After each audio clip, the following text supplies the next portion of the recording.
Bueno, esta presentación está, bueno, justo lo que cuando me escribieron del CAS, bueno, la verdad me dio mucho gusto para poder de alguna forma regresar a aportar un poco al capítulo que le tengo bastante estima por buena parte también de él, que es de circuitos y sistemas. Bueno, de hecho, no sé si lo habían comentado anteriormente, la parte de lo que son circuitos y sistemas se encarga de ver todo lo que es la parte más quizás electrónica, que es lo que nos olvidamos en nuestra carrera, ¿no? Que es llevar la parte de circuitos, tanto la parte analógica, de la parte digitales o de señal mixta o de potencia en algunos casos, y también verlos todos como un conjunto de sistemas electrónicos. En algunos elementos que involucran la parte de circuitos, de alguna forma también están conectados con algunos sistemas electrónicos que se encuentran en diferentes entornos y prácticamente en cualquier equipo electrónico que nosotros consideramos de alguna forma, bueno, actual, moderno, vamos a encontrar que hay sistemas embebidos. Y bien, esta charla lo que va a tratar es un poco acercarlos a lo que son sistemas embebidos y orientarnos un poco cuál es su utilidad y su presencia en el ámbito de Internet de las cosas. Bueno, los contenidos de esta pequeña charla incluyen algunos temas que son primero ofrecer una introducción a qué son los sistemas embebidos, es el Internet de las cosas, los elementos que existen en Internet de las cosas, algunos sistemas embebidos para IoT, la arquitectura de algunos sistemas de los sistemas embebidos, la programación de estos sistemas embebidos y algunos ejemplos de aplicación que se han desarrollado en mi institución, que es el Intel, y también, bueno, de forma personal. Bueno, acerca de los sistemas embebidos. Los sistemas embebidos, con los que comentaba, en realidad se encuentran en diferentes elementos electrónicos. Por ejemplo, lo que vemos aquí en la pantalla es un sistema embebido que se encuentra en una cámara digital. Dentro de la cámara digital se encuentran diferentes componentes, que son, por ejemplo, la conversión analógica digital, un preprocesador para el formato de adquisición de la imagen, un codificador de la imagen, un microcontrolador interno, un conjunto de filtros, un DAC, por ejemplo, para poder enviar señales, algunas interfaces de comunicación, un controlador de memoria, entre otros elementos, e incluso un controlador de display. Entonces, todo este conjunto de elementos que forman parte de esta estructura, de este sistema digital, se encuentran de una forma integrados en un mismo elemento, que va a ser un circuito integrado. Y eso es lo que nosotros vamos a verlo, si es que al menos tenemos la oportunidad de abrir esta cámara digital y vamos a ver que es el elemento central que le da vida a lo que tenemos en este dispositivo. Entonces, acabamos de ver hasta este aspecto que un sistema embebido está conformado por diferentes componentes y que se va a encontrar en diferentes elementos electrónicos. Por ejemplo, en camas digitales, se encuentran refrigeradoras, se encuentran en autos, se encuentran en equipos de sonido, se encuentran en varios elementos. Entonces, allí viene la pregunta de qué es un sistema embebido. Bueno, existen en realidad diferentes definiciones de lo que es un sistema embebido.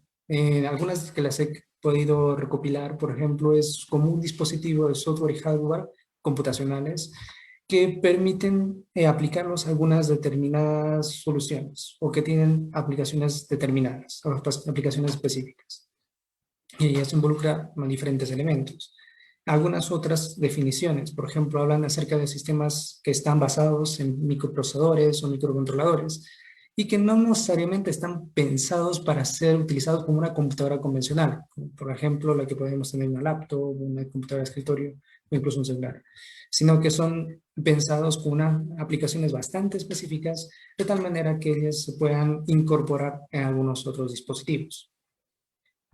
También existen algunas definiciones, por ejemplo, que están más a nivel de la misma significado de la palabra embebido. Embebido en realidad es un anglicismo de embedded. Si nosotros vemos alguna literatura, por ejemplo, española o incluso argentina, lo que hablan es acerca de sistemas empotrados o sistemas incrustados. Entonces, por ejemplo, una definición a nivel de fabricación, lo que tratan es de estos sistemas embebidos son aquellos elementos electrónicos que si nosotros lo vemos a nivel de este circuito integrado, las señales que nos dan estos elementos no van a poder ser accedidas directamente desde el exterior. sino que necesitan unas interfaces que son consideradas dentro de esta estructura que va a ser el circuito integrado. Entonces es otra definición que se le puede dar. En realidad todo este conjunto de sistemas embebidos van a contar con ciertas características. Uno, por ejemplo, que tenga funcionalidad única, es decir, que vaya a ser desarrollado para efectuar un mismo programa y que se va a repetir una y otra vez, que sea estrechamente restringido. ¿Por qué? Porque estos son, de alguna forma son sistemas simples, pero que van a tener primero un reducido costo, reducido tamaño, un reducido consumo energético, y eso vamos a ver la importancia, por ejemplo, que tiene Internet de las Cosas, y con un suficiente rendimiento para una aplicación determinada diseñada. Además, algunos son reactivos y de tiempo real porque deben reaccionar a cambios que se encuentran en nuestro alrededor y pueden ejecutar instrucciones en el menor tiempo posible. Por eso se le denomina de tiempo real. Entonces, para poder entender, por ejemplo, hemos visto que existen microcontroladores y microprocesadores, pero esto en realidad forma parte de un elemento que nosotros denominamos computadora. Entonces es bueno tener en claro el concepto de lo que es una computadora. Una computadora en realidad es un dispositivo con la capacidad de realizar operaciones matemáticas y lógicas a través de programación. Esto no necesariamente necesita o requiere ser electrónico, porque de hecho algunas de las primeras computadoras no necesariamente fueron electrónicas. No obstante, la electrónica le ha dado la vida a esta computadora para que pueda integrarse y que pueda desarrollar mayor su potencial. Y es por ello de que ahora cuando nosotros hablamos de computadora no tendemos otra manera de, o al menos una otra imagen mental que no sea de un dispositivo electrónico. Y que de hecho la tecnología va evolucionando para poder obtener mayor niveles de interacción y mayor velocidad con ello. Existen de hecho diferentes tecnologías que vamos a ver para las computadoras, incluso que van de alguna forma vinculadas con el desarrollo de las tecnologías que tenían electrónica. Los primeros casos, por ejemplo, eran tecnología mecánica, pero a partir de 1950, precisamente después de la inversión de los transistores, por ejemplo, en 1947, empezaron a tener algunas generaciones de computadoras que ya incluían transistores y otras que ya tienen circuitos integrados, que son las que se encuentran vigentes a día de hoy. Luego de estas computadoras, nosotros vamos a identificar que las computadoras normalmente están conformadas por un conjunto de elementos. Algunos elementos que son, por ejemplo, la memoria, los procesadores y algunos elementos de entrada y de salida. Entonces allí viene una parte interesante de poder identificar qué son los procesadores, porque ese es como el centro encargado de ejecutar ese conjunto de instrucciones que nosotros vamos a tener allí en la computadora. Entonces ese es uno de los elementos principales que vamos a tener allí y es el que precisamente va a encargarse de ejecutar estas instrucciones y en la cual nosotros le vamos a poder asignar un determinado programa gracias a esa actividad que nosotros denominamos programación. Perdón. Por otra parte, estos procesadores de alguna forma también se pueden clasificar. Podemos clasificarlo, por ejemplo, en procesadores que están orientados a ordenadores personales, procesadores que van para aplicaciones móviles o procesadores para sistemas embebidos, que son básicamente los microcontroladores. Entonces, por ejemplo, los procesadores personales normalmente están orientados a una gran capacidad de procesamiento, que es lo que nosotros tenemos en un ordenador personal, y que realizan relaciones complejas. La diferencia, por ejemplo, con el caso de un procesador de aplicaciones móviles, es el caso del procesador de aplicaciones móviles, normalmente está orientado a que pueda desarrollar algunas funciones de comunicación inalámbrica, lo cual no necesariamente lo tiene un procesador que sea para ordenadores personales. Y en el caso de los procesadores de sistemas embebidos, normalmente son que tienen una baja capacidad de procesamiento y que puede o no tener, por ejemplo, un sistema operativo, realizar algunas operaciones bastante simples y normalmente están orientadas a realizar tareas específicas. Luego, dentro de los sistemas de procesadores para sistemas embebidos, nosotros vamos a identificar también algunos tipos de estos procesadores que encontramos en los sistemas embebidos. Por ejemplo, hay algunos procesadores de propósito general, procesadores de aplicaciones específicas y procesadores de aplicación única. Y la parte curiosa es de que estos procesadores, todos ellos lo podemos encontrar incluso en un mismo sistema embebido.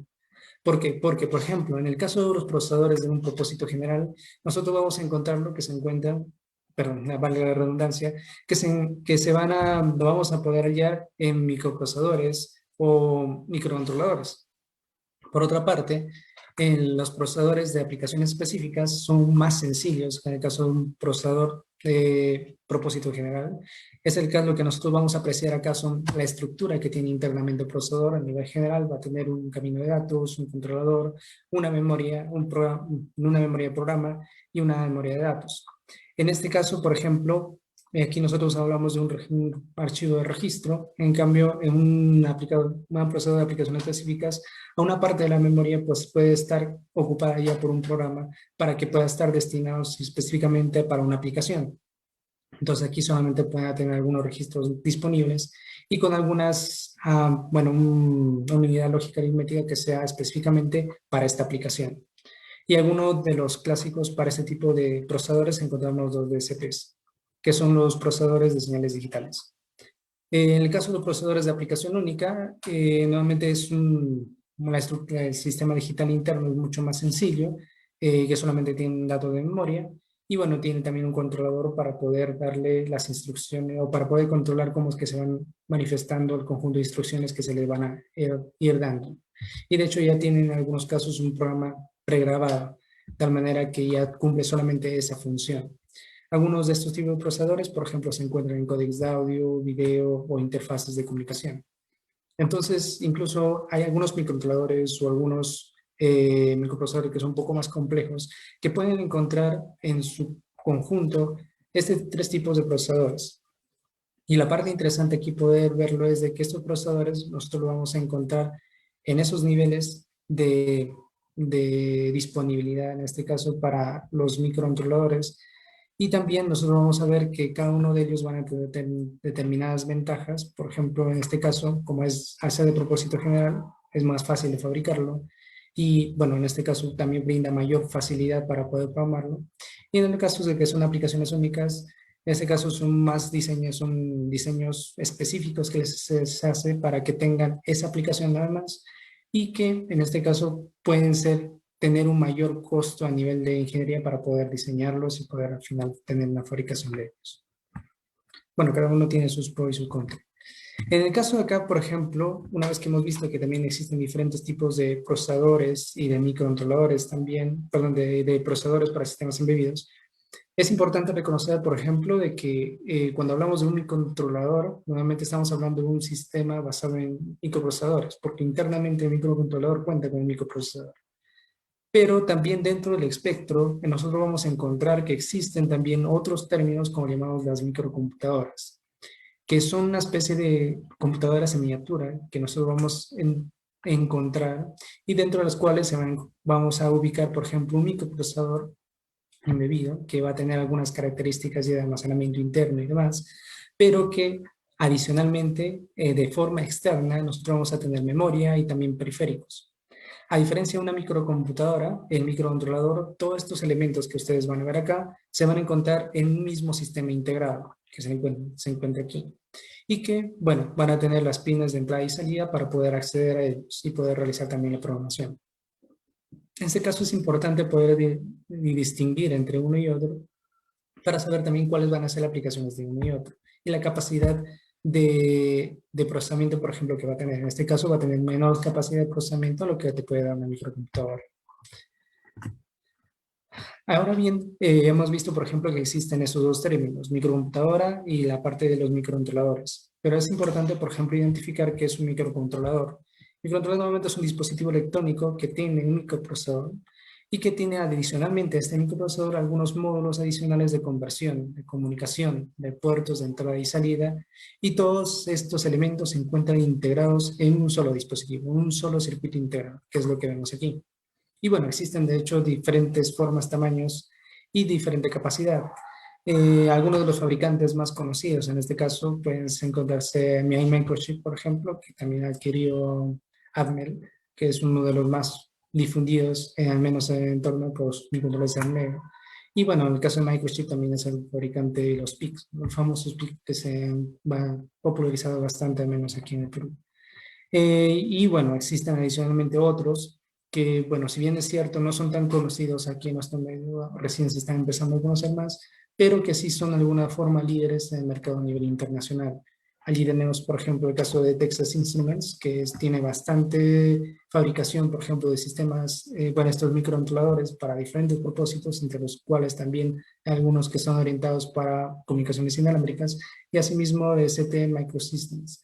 En este caso, Microelectronics, perdón. ST Microelectronics también es un fabricante, son unos líderes fabricantes de microcontroladores para diferentes fines, tanto de propósito general como también para la parte automotora, aeroespacial y entre diferentes elementos adicionales, ¿no? Entonces, existe más, de hecho, Nordic Semiconductor, también existe, a ver, Particle también, y otros más, ¿no? Hay uno que, por ejemplo, que se hizo la conversión anteriormente, que era Motorola, que ahora es, no, perdón, antes era Freescale, y ahora actualmente existe bajo la marca de NXP, y que de hecho también tiene algunas particulares curiosas, ¿no? Aunque no realmente a veces en el entorno mercado local a veces es un poco complicado de obtener. Si nosotros vamos a ver los elementos del microcontrolador, normalmente cuenta con, bueno, como se había comentado, el procesador, la memoria, que nosotros habíamos visto ya, y aparte de ello, que es lo que normalmente, lo que tendría un computador normal, tiene también conversores analógicos digitales, tienen también puertos de, bueno, periféricos para comunicación digital, para diferentes protocolos, de CPI, UART, I2C, y otros, y también tiene algunos módulos de comunicación inalámbrica. Esa es la parte, la particularidad que le hace a un microcontrolador, a diferencia de un computador convencional, sino que también tiene otros módulos que se emplean para que este dispositivo pueda de alguna forma interactuar con el entorno y que pueda ejercer acción. Por ejemplo, algunos tienen unos módulos de PWM para poder forma controlar motores, por ejemplo, y también tiene, por ejemplo, conversores para poder obtener información de sensores. Entonces es una de las particularidades que hace a mi controlador ser mi controlador.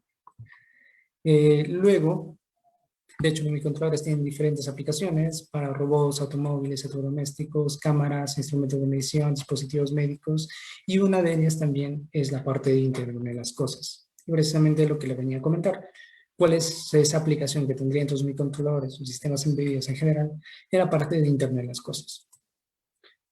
Antes de pasar a ese punto, quisiera mostrar esa parte también porque es bueno tener ese concepto de lo que es una tarjeta de desarrollo. La parte de las tarjetas de desarrollo normalmente son algunas herramientas que nos proveen la mayoría de los fabricantes que hacen estos microcontroladores con la finalidad de que podamos probar sus características, incluso tener algunos modos de soluciones ya, porque ya cuando poder de forma de ensayar la solución que podríamos tener ya con una placa o un desarrollo propio. Existen diferentes tarjetas de desarrollo. Quizás una de las más conocidas son las plataformas Arduino, que son las que se han difundido bastante aquí, pero existen muchas más. De hecho, cada fabricante tiene sus propios módulos de desarrollo. Por ejemplo, el caso de ST tiene sus módulos de ST Discovery, ST Núcleo, que son los que emplean para probar sus microcontroladores. Y normalmente cuando nosotros queremos ingresarnos al mundo de esta parte de microcontroladores y probarlos, sobre todo a nivel de programación, siempre es recomendable emplearlos a partir de una tarjeta de desarrollo. Solo eso para tener en cuenta.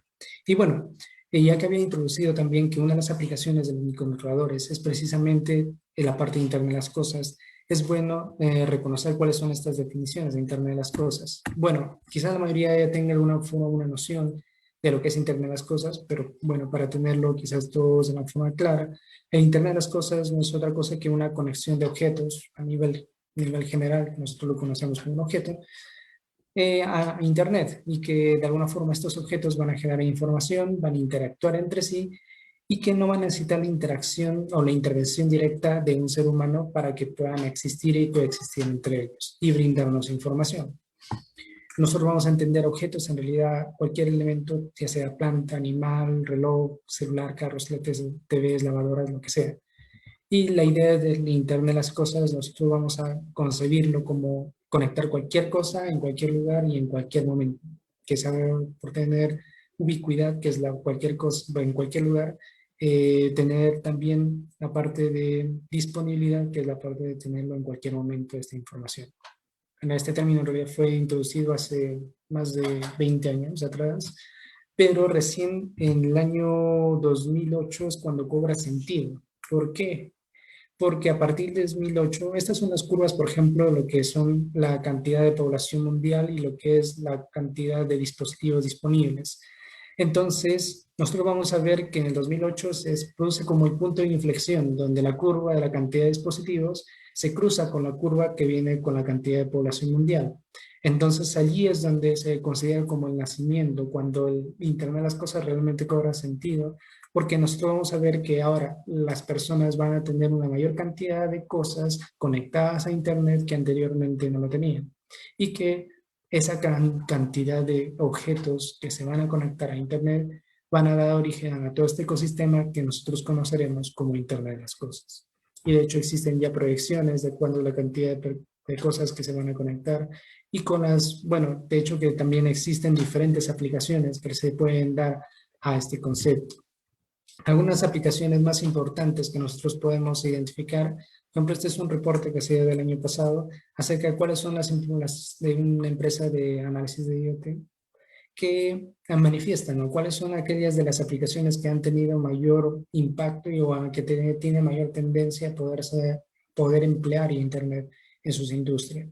Por ejemplo, en el caso de la manufactura, en la parte de transporte, en energía, en retail, en los comercios pequeños, en ciudades, perdón, en cuidado de la salud, en las cadenas de suministro, en la agricultura, en las edificaciones y cualquier otra aplicación que a ustedes les pueda ocurrir, donde los objetos, ya sean que tienen sensores conectados a ellos y envían información a Internet y que de alguna forma esta información le pueda servir al usuario o a la empresa para poder hacer un seguimiento o poder hacer un control sobre estos sistemas, va a tener una aplicación en Internet de las cosas.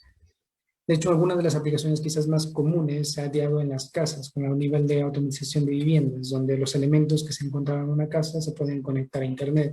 Pero es una aplicación ya que tiene mucho tiempo y que de hecho las que ahora están de alguna forma teniendo mayor cabida son las nuevas aplicaciones que se le va a dar a Internet las cosas y que se evidencian a través de unas tendencias que tienen aquí. Por comentar algunas de esas aplicaciones, por ejemplo, podemos tener aplicaciones de agricultura que nosotros podemos identificar en nuestro medio, en donde nosotros podemos de una forma, por ejemplo, medir los parámetros que tienen los cultivos para un control de invernaderos o un parámetros óptimos para un cultivo necesariamente cerrado.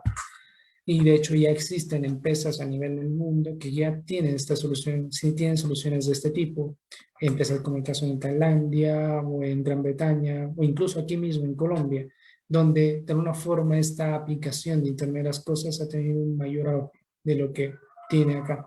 Creo que de hecho aquí hay muchos esfuerzos y que de aquí a unos pocos años vamos a ver que ya sea más extendido. Por otra parte, también hay aplicaciones que nosotros vamos a ver en salud, donde los dispositivos, que son los dispositivos médicos, que de alguna forma van a obtener información de las señales que tiene nuestro cuerpo, van a poder conectarse también hacia Internet y de esta forma también conectar o enviar estos datos hacia el médico tratante, de tal forma que pueda ver cuál es la evolución que tienen los pacientes. De hecho, este es un caso de uso, por ejemplo, que tienen en Suiza, donde se ofrece ya una infraestructura global de salud para conectar estos dispositivos que ya están de una forma estandarizados o ya tienen la forma de conectarse a través de un protocolo común a esta infraestructura y que luego también a través del mismo protocolo puede irse a cualquier sistema clínico en el país para que los médicos que lo traten puedan visualizar esa información, puedan dar tratamiento y puedan hacer seguimiento también de la evolución de los pacientes. Esto, por ejemplo, se ha hecho con convenios entre empresas, la parte privada, y en este caso con alguna parte, por ejemplo, de soluciones en la nube, que es lo que provee AWS. Por otra parte, también existen en el mismo salud también algunas aplicaciones, algunos dispositivos médicos que pueden ayudar también a hacer ese seguimiento. En este caso no necesariamente puede ser que involucre a un médico necesariamente, pero que sí ayuda, por ejemplo, que a la persona que sufre estos problemas de salud le pueda informar también cuál es la evolución que tiene y poder enviar estos datos, por ejemplo, a la clínica, visualizarlo, la información en la aplicación, ver el nivel de la actividad física o monitorear también los sistemas que se encuentran allí. En este caso, por ejemplo, es un marcapasos que puede conectarse a una aplicación móvil. De hecho, el marcapaso es implantable, pero que a través de un protocolo de comunicación inalámbrica puede llevarlo hacia un celular donde se realiza este seguimiento. En este caso lo ha hecho una empresa que es Medtronic, que es una de las empresas, creo que líderes en la parte de diseño de dispositivos médicos, y bueno, se encuentra en Estados Unidos. Esos son para señalar algunas de las aplicaciones, que de hecho hay muchas más, pero lo que quería mostrar más que todo es que en la mayoría de los casos nosotros vamos a identificar que estos elementos que se comunican a Internet, estos dispositivos que se comunican, que se conectan a Internet o que pueden generar información, de una forma comparten elementos en común. Nosotros para poder verlo vamos a ver que existen diferentes elementos dentro del ecosistema de Internet de las cosas. Vamos a ver que existe, por ejemplo, elementos de identificación para que estos dispositivos sean únicos, que sean reconocibles dentro del conjunto existente. Tienen que tener elementos de sensado para capturar esta información, tener elementos de comunicación para poder transportar esta información hasta un servidor donde se almacene y posteriormente visualizarlo en el caso del usuario. En el caso de tener elementos computacionales, ya sea por ejemplo por el lado de sensado, ya sea por el lado de la nube para la parte de procesamiento, desarrollar servicios en el cual nosotros vamos a ver las empresas que te van a ofrecer este servicio a través de estos dispositivos y a través del, por ejemplo, el procesamiento de los datos que se le van a dar, y la parte de semántica para poder generar nueva información a partir de los datos que nosotros vamos a obtener, o generación de conocimiento para el lado de acá. Y de hecho estos elementos involucran varias partes de lo que es la ingeniería electrónica, ingeniería de telecomunicaciones, ingeniería de ciencia de la computación, ingeniería de sistemas, ingeniería informática o demás. Y bueno, en este caso, por ejemplo, la parte electrónica, nosotros nos enfocamos más a este lado de acá, donde que tiene que ver con la parte de sensado, con la parte de los elementos computacionales y con la parte de comunicación también. Hay una parte interesante acá porque en la parte de computación nosotros vamos a tener que ver lo que son los sistemas embebidos y lo que va a haber también por una parte que de alguna forma también va a ser nuestra tarea, que es la programación de estos. La arquitectura de Internet de las cosas, existen de hecho diferentes propuestas, pero esta es una de las más simplificadas y de una forma nos permite visualizarlo, cómo es que se organiza el Internet de las cosas cuando queremos ver una solución. Vamos a ver que tiene una capa de percepción, donde se encuentran los sensores, los actores, tiene una capa de red, donde estos al final se van interconectando entre sí, llevando la información a través de Internet, y una capa de aplicación, que es donde nosotros vamos a tener las aplicaciones o los servicios de visualización mediante los cuales vamos a poder ver la información o incluso poder hacer control de estos dispositivos que se encuentran en la capa de percepción. Luego, nosotros vamos a ver también que, por ejemplo, las soluciones de IoT de alguna forma están constituidos, tienen elementos que son reconocibles o que podemos casi encontrarlos en la mayoría de soluciones. Nosotros, por ejemplo, en una solución de IoT en general, vamos a encontrar un dispositivo final que viene a ser el nodo inteligente, y en donde nosotros vamos a encontrar estos sistemas embebidos. Luego va a tener un gateway, que en este caso puede hacer lo que hace es una traducción de los protocolos que puede utilizar el nodo inteligente para poder comunicarlo a la parte de Internet. Y luego, una vez que se encuentre en Internet, puede viajar hacia un servidor donde posiblemente hay una base de datos para poder hacer almacenamiento de esta información, y también la aplicación que pueda ir hacia el usuario y que pueda realizar este monitoreo o control.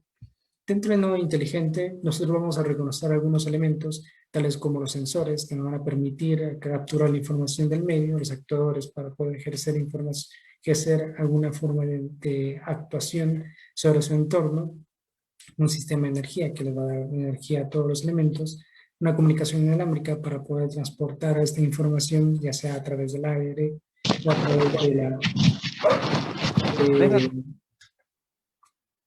través de un sistema cableado, y la parte de acá del microcontrolador, que es precisamente la parte de los sistemas embebidos.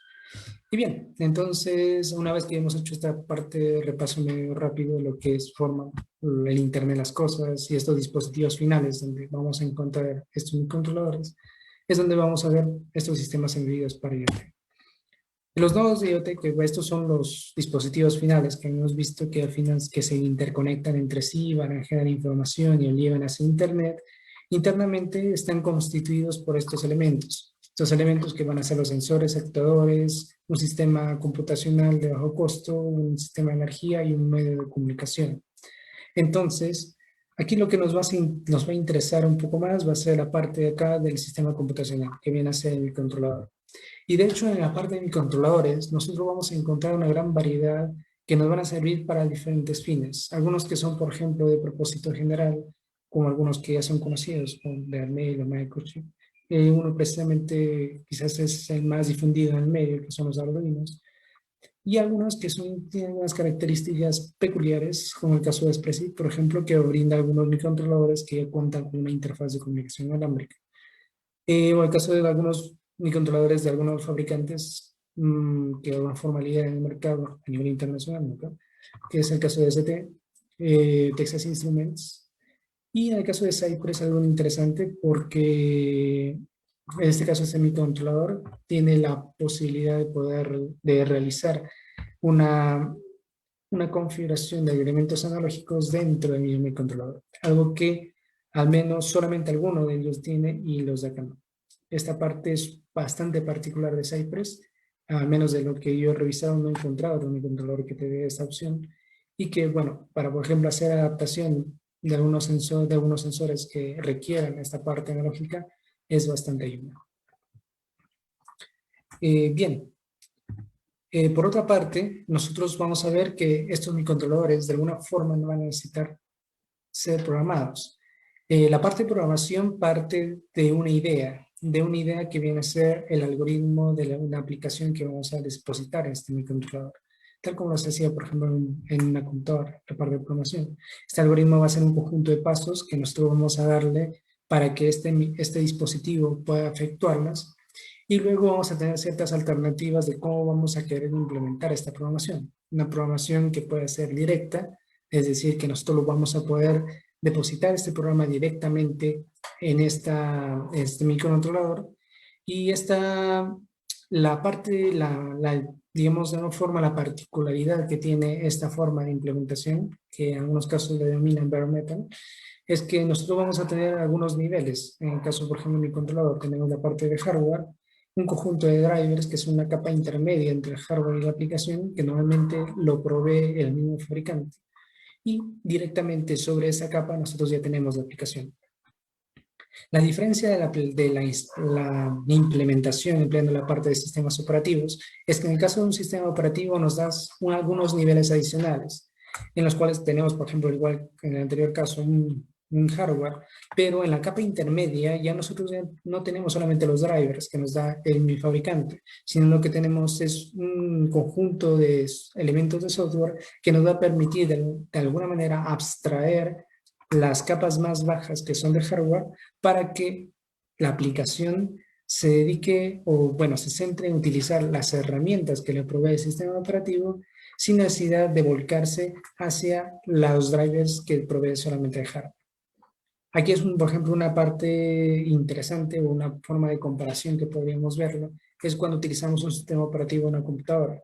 Por ejemplo, tenemos algunos programas que funcionan en Windows, ¿no? Y en este caso, cuando nosotros vamos a ver, lo instalamos, lo ejecutamos, vamos a ver que en todos los que tengan Windows va a funcionar.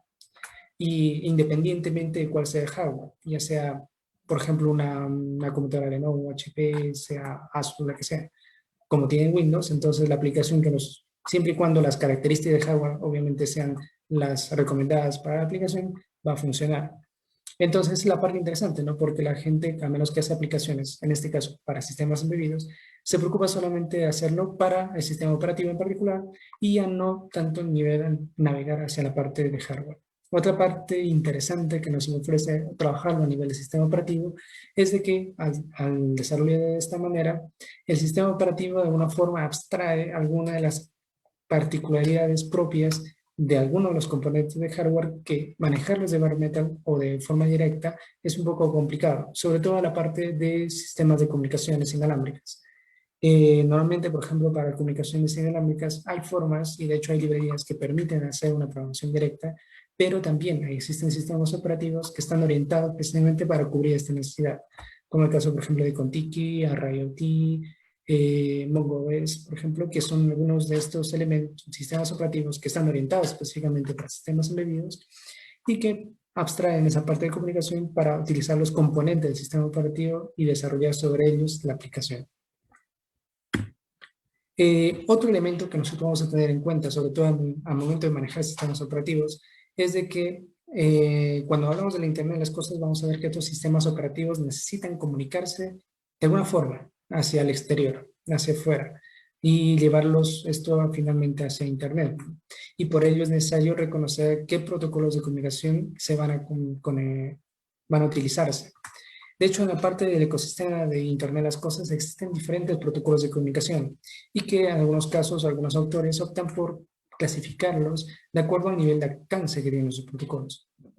Por ejemplo, a nivel de proximidad, como el caso de NFC o RFID, en el caso de los Wireless Personal Area Network, donde vamos a encontrar varios de los protocolos de redes sensores, como Zigbee, Thread, 6LoWPAN, incluso el mismo Bluetooth.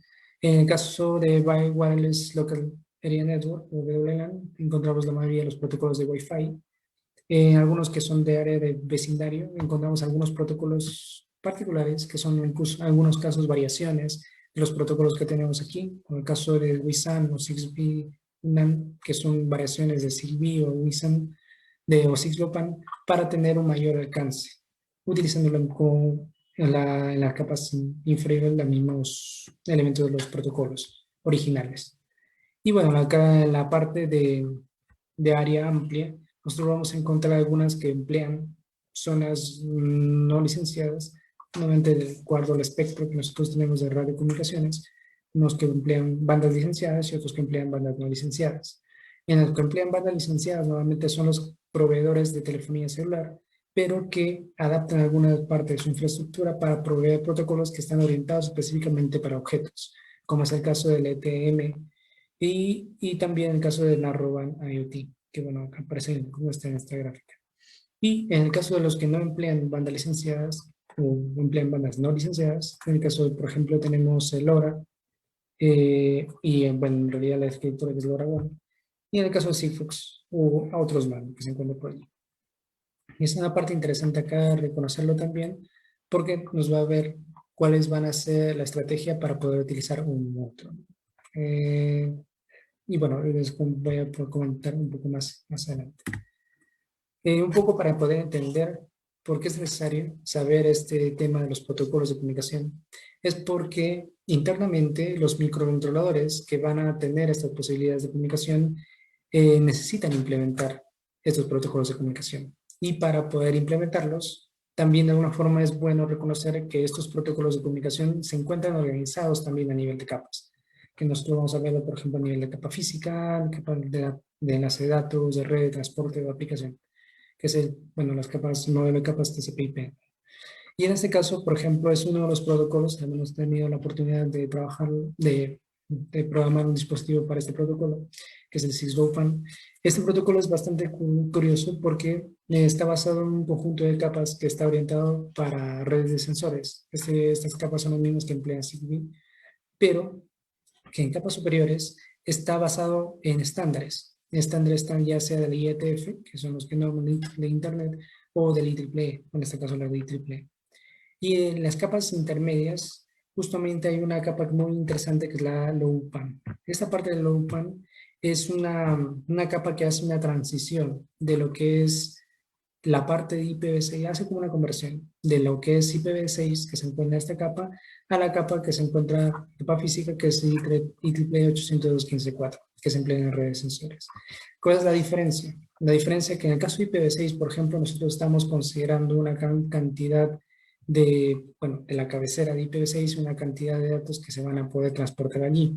No obstante, esta gran cantidad de datos de la trama que nosotros vamos a poder enviar de IPv6, obviamente en una parte de redes sensores o protocolos para redes sensores no va a poder caber ahí.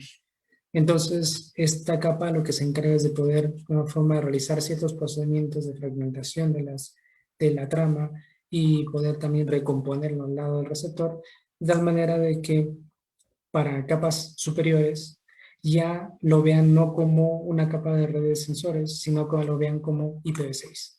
Y la gran ventaja que tenemos aquí es de que al momento de trabajar con IPv6 ya nosotros podemos identificar a cada nodo, por ejemplo, con una dirección IP IPv6. Incluso poder aplicar en capas superiores protocolos que se emplean normalmente, por ejemplo, para comunicarse en redes de IoT, por ejemplo, HTTP o MQTT o CoAP, que son uno de los protocolos de aplicación, de la capa de aplicación, que se emplean para poder llevar esta información hacia otro dispositivo o llevarlo de los dispositivos hacia Internet. Esta es una parte interesante. Y otra parte interesante, por ejemplo, son los protocolos que permiten el tener un largo alcance y a una baja potencia. Los que teníamos antes son de corto alcance y baja potencia. Los otros son de largo alcance y de baja potencia. En este caso, tiene una particularidad. En este caso, he tomado el caso de LoRa y LoRaWAN, por mucho que también he tenido oportunidad de trabajar con él.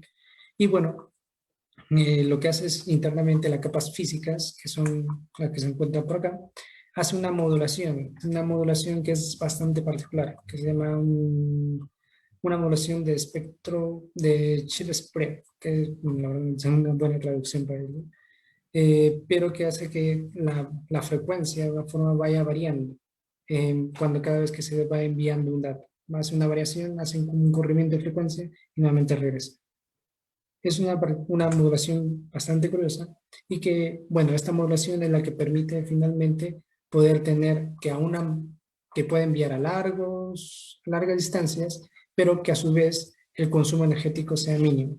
Y eso lo hace porque, bueno, al momento de enviar a larga distancia, normalmente baja la tasa de transmisión que se está en la cual lo envía, y también envía una poca cantidad de datos. El payload, que viene a ser esa cantidad de datos que se le va a enviar, es bastante reducida. Y bueno, eso es la parte de la modulación, que la parte física, como es que al final va a generar las señales y transmitirlos en el aire. Pero también existe una arquitectura para poder llevar la información que nosotros tenemos al dispositivo hacia una aplicación final, que es una arquitectura que denomina de LoRaWAN.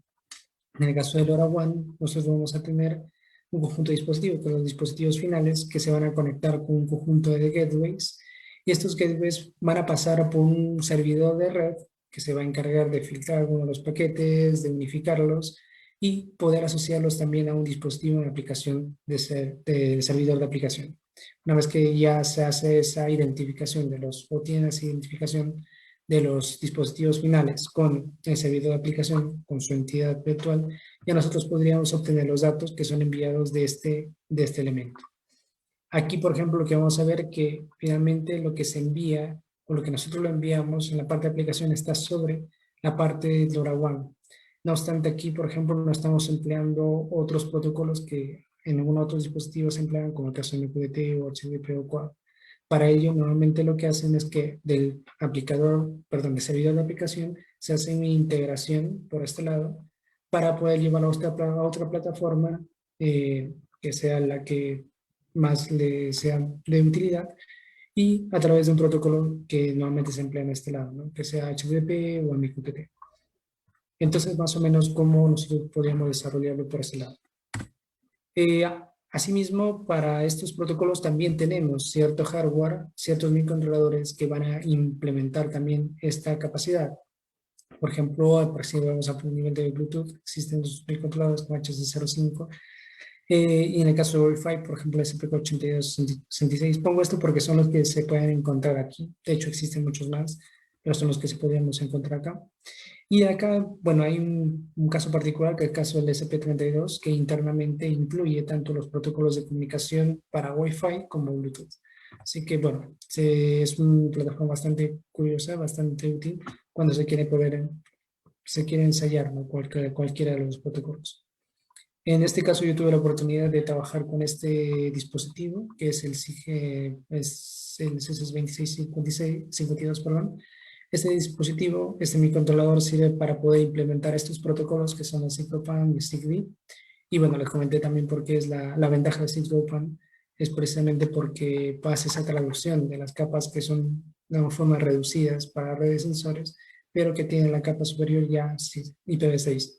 Y eso facilita bastante para ya sea a nivel de identificación y para poder intercomunicar también los dispositivos con protocolos que son normalmente conocidos en el ámbito de Internet. En este caso, para el Wi-Fi o nos quedó en Wi-Fi, y aquí ya nos encontramos a nivel de IP, porque es lo mismo que nosotros empleamos para poder por ejemplo, conectar un dispositivo. No obstante, la diferencia es de que Wi-Fi consume mucho más energía que lo que tendríamos acá. Entonces, si es que queremos hacer una red de sensores, si queremos optimizarlo, sobre todo que tenga menor consumo energético, es el trabajar por el lado de los que son protocolos dedicados para ello. En este caso sí son aplicaciones más directas y en el cual la disponibilidad de energía no sea un problema. Ahí es donde el Wi-Fi es una mejor opción. Por otro lado, también tenemos algunos microcontroladores que permiten hacer la implementación y hacer los protocolos LoRa o Sigfox. En el caso de Sigfox es un protocolo bastante curioso. Tiene una, bueno, es un poco diferente la forma como lo implementa o cómo es que logra el objetivo de poder ligar, tener más alcance, a diferencia de LoRa. Mientras LoRa lo que hace es una forma de ensanchar el espectro, si nosotros lo vamos a ver. Pero en el caso de Sigfox lo que hace es reducir, es lo más pequeño, pero tener un pico un poco más alto, ¿no? Entonces la tecnología acá es de espectro ensanchado y acá es de ultra narrow band, que es un espectro muy delgado. En ambos casos alcanzan a distancias bastante amplias, estamos hablando de nivel de kilómetros, 7 kilómetros, 10 kilómetros, 15 kilómetros. Pero igual tienen diferentes tecnologías y diferente forma de implementación. Y para el lado de sistemas embebidos, también, porque en sistemas embebidos lo que nosotros tenemos son unos dispositivos que internamente tienen los integrados de radio que van a implementar dichos protocolos, que al final también deben ser programados en el microcontrolador que se encuentra internamente. Este caso es una de las tecnologías que es de PyPy, de PyCom, y en acá es una de ST, es que en conjunto del fabricante que tiene la patente de la modulación de LoRa, que es Semtech, tiene también su tarjeta de desarrollo. Y bueno, también una parte interesante para visualizar es la parte de la arquitectura, cómo es que al final se encuentran integrados estos dispositivos. Es interesante verlo y también un poco reconocer cómo se encuentra organizado. Bueno, en este caso he puesto un ejemplo, me basa en una arquitectura de ARM. Bueno, ¿por qué escogí ARM? Porque es una de las arquitecturas más difundidas, al menos a partir de que los dispositivos móviles también emplean una arquitectura ARM en su interior y que existe una gran variedad de microcontroladores que han adoptado esta arquitectura para poder realizar la implementación de cómo es que se van interconectando internamente sus componentes dentro de ese circuito integrado. En el caso de arquitectura IBM es bastante curiosa porque, bueno, nosotros tenemos el procesador que internamente tiene su camino de datos y su controlador, pero que para poder interconectarse con el conjunto de periféricos que tenemos alrededor, van a encontrar un conjunto de buses de información. Un bus de sistema que se va a encargar de comunicarlo con la memoria ROM, la memoria flash y la SRAM. Y así va a tener un bus que realmente lo que hace es de una forma bajar la velocidad y conectarse con una bus de periféricos. Y la bus de periféricos lo que hace es conectarse con los módulos de comunicación, por ejemplo, ya sea UART, CPI, los timers, los módulos de conversión y algunos otros periféricos más, ya sea de comunicación o de conversión. Y finalmente también con estos módulos de alta velocidad también nosotros podemos conectarnos hacia los pines que tenemos para entrada y salida. Es parte interesante de reconocer cómo, por ejemplo, se organiza internamente porque existen diferentes microcontroladores que implementan también esta arquitectura. Uno de los principales, por ejemplo, fabricantes que implementan esta arquitectura se encuentran el caso de ST, de Texas y también recientemente me parece que Microchip también implementa esta arquitectura. El caso de la arquitectura de RM es una definición nada más de cómo es que va a ir organizándose internamente, pero las implementaciones de hecho ya están a cargo de cada uno de los fabricantes y bueno, le dan su propia particularidad. En este caso, por ejemplo, es la forma como han implementado RM-STM y bueno, más o menos de esta manera. Tenemos el microcontrolador. De hecho, ARM tiene diferentes variantes en parte de su arquitectura. Puede ser de Cortex, puede ser... Y dentro de los Cortex tenemos varias también, que son los Cortex M, los Cortex R y los Cortex A. Los Cortex A, por ejemplo, lo encontramos en los celulares. Los Cortex R, normalmente son algunos que tienen aplicaciones de tiempo real. Y los Cortex M, normalmente son los que están orientados a dispositivos de sistemas embebidos, como lo que tenemos aquí. Ese, por ejemplo, también de los Cortex M tenemos varias versiones. unos que son los cortes M0, que son los más mínimos, los más reducidos, y hay otros que son los cortes M3, M4. En el caso, por ejemplo, M3 tiene una mayor capacidad de procesamiento y también va a tener tiene la capacidad de poder conectarse con más dispositivos. En este caso emplea también algunos buses para poder comunicarse, ya sea con la parte de la memoria, a través del bus del sistema, y luego puede comunicarse a través de unos puentes, comunicarse con los periféricos a través de los bus de periféricos.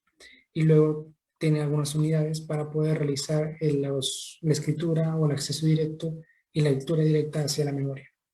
Ya algunas interfaces que van a servir para poder llevar esa información a unas memorias no volátiles, como el caso de la memoria flash.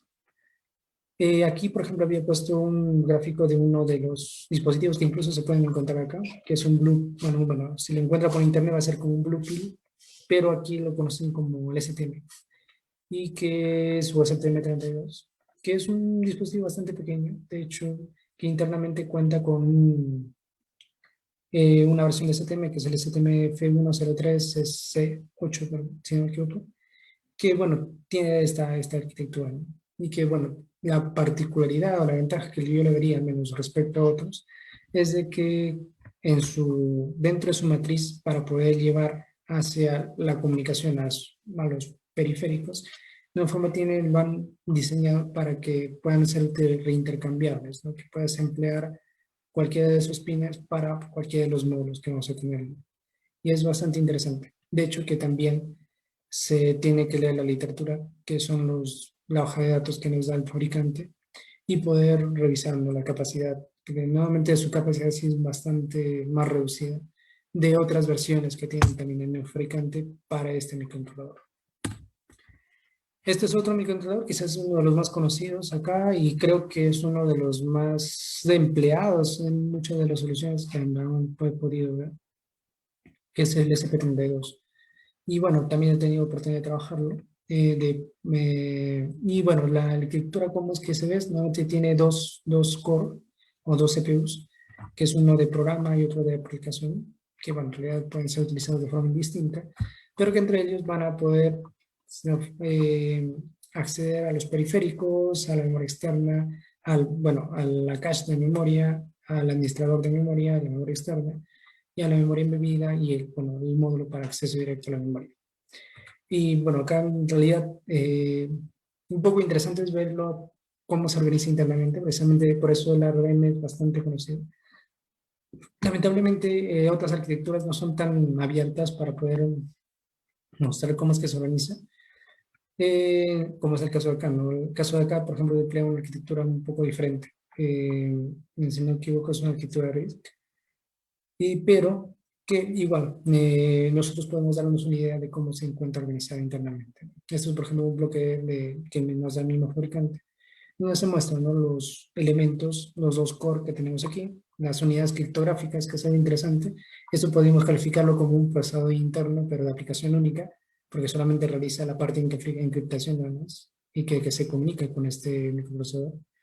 Luego tenemos algunos elementos de tiempo real.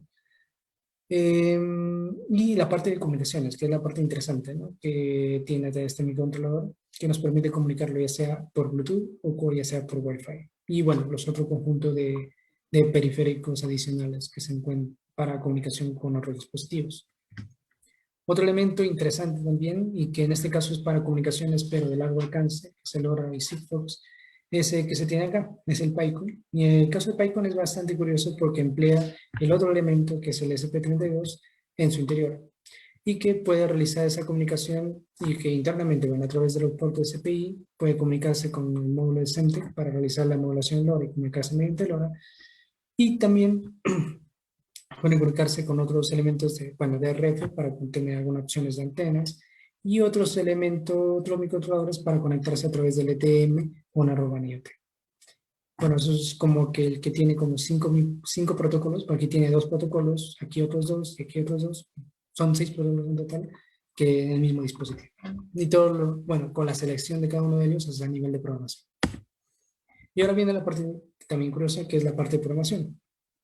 Para poder programar, ya hemos visto que los sistemas operativos, nosotros podemos verlo de una programación en bare metal, que es una programación directa, y otra que es la programación de nivel sistema operativo. En ambos casos, bueno, nosotros vamos a ver que vamos a lidiar con programas. Y el programa en realidad es un conjunto de instrucciones que le vamos a dar para que realicen estas tareas del procesador. Y que vamos a tener ciertos niveles, ¿no? Que va a ser nivel de hardware, nivel de drivers, nivel de sistema operativo o nivel de aplicaciones. Y en este caso vamos a encontrar como dos tipos de software, ¿no? Un software que son de aplicación, que de hecho van a ejecutar el conjunto de instrucciones que le damos, y otro que es un software de programación que nos va a servir para escribir y generar otros programas. En realidad tienen un conjunto de elementos que están asociados con estos programas, ya sean como el código fuente, que a través de un compilador vamos a tener un programa que va a ser ejecutable con un conjunto de librerías y recursos adicionales, y que adicionalmente también vamos a encontrar un programa de instalación que va a hacer que este ejecutable pueda encontrarse en nuestro sistema. Eso es a nivel general, que es un programa. Y de aquí nosotros vamos a ver, anteriormente habíamos visto que es el algoritmo que se podría pasar la programación, pero es interesante también reconocer que este algoritmo no pasa de frente a mi controlador, sino que necesita un conjunto de etapas. Primero, poder traducir este algoritmo a un programa mediante un lenguaje de programación, que normalmente vamos a ver después que son en su mayoría C o C++, para el caso de sistemas embebidos, y luego va a pasar por un compilador para llevarlo a un sistema un conjunto binario, que al final va a responder al conjunto de instrucciones que tenga el microcontrolador, y una vez que se carga este binario en la memoria del microcontrolador, recién va a poder ejecutarse el programa que nosotros tenemos o que hemos diseñado a través del algoritmo. De hecho, por ejemplo, cuando vemos a la parte de desarrollo de software en sistemas embebidos, vamos a ver que en cada uno de los elementos, ya sea el dispositivo final o su sistema o el gateway, van a tener ciertos lenguajes que van a sobresalir. Como se había comentado, para sistemas embebidos, normalmente en los dispositivos finales lo que se emplea es el lenguaje C y el C++. En algunos casos se emplea Python y bueno, de allí Java, Assembler, JavaScript, Lua, que son algunos ya bastante particulares. Normalmente lo que se emplea son C o C++. De hecho, creo que me parece que habían hecho algunos talleres en el mismo caso. Les recomiendo que puedan aprender estos lenguajes porque si les interesa esa parte más en vivo, les va a ser bastante. Por otro lado, si nosotros vemos por los sistemas operativos tenemos, por ejemplo, el caso de Linux, que es uno de los dominantes en este lado, que sea en bare metal, que o sea, no emplea sistema operativo, que también es importante. Y existen otros sistemas operativos que están orientados a ciertas aplicaciones para estos sistemas embebidos, como el caso de FreeRTOS, que es un sistema operativo en tiempo real, que es, bueno, es bastante curioso porque tiene una forma de administración de las tareas para que éstas se ejecutan en el tiempo y con la mínima latencia que se requiera. Y existen otros adicionales, ¿no? Con EmbedOS, que es uno de los fabricantes de Embed, perdón, los que te brindan, con Tiki, que les había comentado, el RioTOS, TinyOS. Parece que este no es, bueno, al menos no he tenido la oportunidad de utilizarlo, que he utilizado más con Tiki. Y bueno, RioTOS sí lo he visto también. Existen otros más, Safi, MongoOS, entre otros. Luego, también en el caso del Gateway, también tiene estas opciones. Normalmente, bueno, aquí es algo curioso, ¿no? Porque es que aparece Java acá, Python, C o C++. Normalmente mucho depende del gateway, ¿no? El gateway, por ejemplo, en algunos casos, si nosotros vemos el protocolo de comunicación que sea Bluetooth, entonces lo que vamos a tener como gateway va a ser un teléfono móvil. Entonces ahí la aplicación en la mayoría va a ser Java o Kotlin. Pero si lo vemos con otros tipos de gateway, por ejemplo, lo que se emplea en LoRa, estos gateways normalmente están escritos en C, o los programas están en C o en C++, porque tienen una comunicación mucho más cercana con la parte de hardware. Y bueno, en algunos casos también Python, por la misma versatilidad que te ofrece el programa, perdón, el lenguaje, para poder escribir aplicaciones y para poder configurarlo de una forma más fácil. Igual, en el caso de los sistemas operativos, vamos a encontrar, en su mayoría van a ser Linux, y también les recomendaría, en caso que estén interesados, por ejemplo, de este lado, pueden aprender Linux, instalen Linux en sus computadoras, y tienen tiempo y les gustaría explorar un poco más. También existen otros Windows, pero es muy poco, porque, bueno, en este caso vamos teniendo el escenario donde una computadora es un gateway, lo cual no es muy común. FreeRTOS también. y también hay otros más que se emplean para el caso de los gateways. Ahora bien, la parte de herramientas de software, normalmente nosotros vamos a encontrar, bueno, existe ya una que es bastante difundida, quizás si es que no se han topado ahora, se van a topar en algún momento, que es el Arduino IDE. Pero bueno, eso ya la mayoría lo conocen. Lo que quería comentarles un poco es de que son algunas herramientas que a mí, yo al menos ya he podido encontrar y que me ha servido. Y sobre todo cuando se quiere hacer un programa más complejos, no solamente un programa de un archivo, sino que sea un programa un poco más extenso, que tenga más objetos, que tenga más funciones, bueno, una estructura un poco más elaborada. Entonces allí, por ejemplo, ayuda bastante tener un entorno de desarrollo más completo. En este caso, por ejemplo, yo recomendaría utilizar el Visual Studio Code. Bastante bueno, es código abierto, bueno, la versión de Windows, pero sí la versión abierta, sí. Y bueno, lo bueno que tiene extensiones, ¿no? Tiene para C o C++, tiene los linters que le permite poder movilizarse entre los diferentes métodos, tiene extensión para Arduino, que se ayuda bastante. Por ejemplo, yo tuve la oportunidad de rehacer un refactor del programa, que teníamos un proyecto para poder llevarlo acá, y bueno, me ayudó bastante, ¿no? Para poder organizar en el caso de los métodos que iba aplicando, y bueno, en este caso utilizaba bastante macros y demás, que lo había hecho en C++. Luego también Python, para el caso que quieran hacer algunas interfaces, también ayuda bastante. También para el caso, por ejemplo, para desarrollo de sistemas más, también lo bueno de Eclipse. Yo utilicé en especial, por ejemplo, el SP32 tiene un mismo framework para programación que es el SPIDF, y bueno, que su plugin en realidad es para trabajar con Eclipse. Así que bueno, las oportunidades que he podido trabajarlo igual lo he hecho con su plugin, con su extensión en Eclipse, y para poder trabajar con ese módulo. Este es un STM-QB-ID, ese es para STM, es un IDE que han creado ellos específicamente para sus dispositivos. Y así como él, también existen otros, ¿no? Texas también tiene su interfaz de desarrollo, Microchip también tiene, entre otros, ¿no? Normalmente Cypress también. Yo he tenido la oportunidad, por ejemplo, de trabajar con Cypress, que es el eh, Cypress Creator, se llama la interfaz. Es bastante curioso, bastante útil también. Y bueno, les comento esto también con la finalidad de que cada vez que utilicen un microcontrolador, quieran utilizar un microcontrolador, siempre traten de utilizar las IDEs que les recomienda el fabricante. Si bien es cierto, algunos pueden ser un poco más sencillos, que sean más rápidos para poder usarlo. Normalmente los otros tienen ciertas herramientas que no necesariamente lo tienen los genéricos. Y es bueno, bueno identificarlos.